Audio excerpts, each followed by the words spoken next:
के रहिया में खूबे झमकाई सोया के अपना यही पड़लू भाई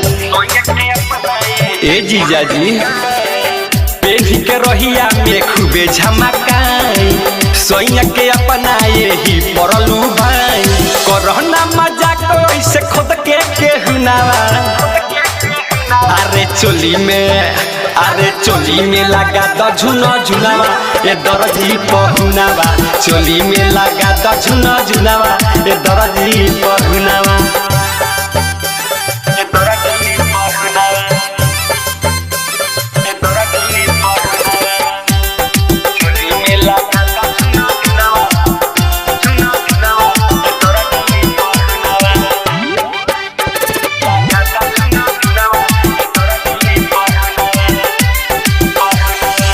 सुनले हई कि बड़ी नामी बार दरजी पेढ़ला पलागी हम रानी मुखरजी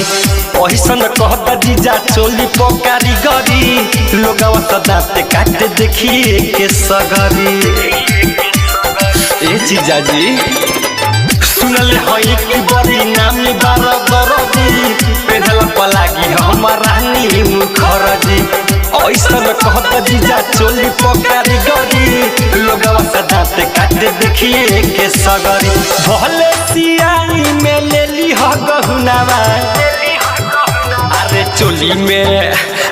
चोली में लगा द झुना झुनावा ए दरजी पहुनावा चोली में लगा द झुना झुनावा ए दरजी पहुनावा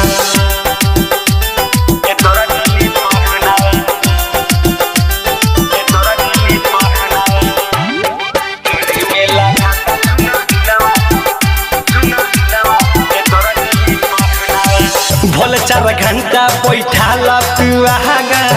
यहाँ नहीं छूटे के चाही धागा सुनिए जीजा हमर आज बिकी राज हो मचमन ते सहला गादी है काज सुनिला जी भले 4 घंटा बैठा लुआगा यहाँ नहीं छूटे के चाही धागा सुनिए जीजा हमर आज बिकी राज हो मंटू मनी सहला गादी है काज देखे सबकिया तो आ जाए चहुनावा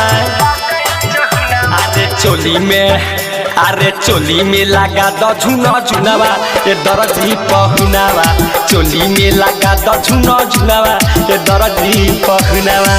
मनीष रिकॉर्डिंग स्टूडियो रक्सौल रघुनाथपुर।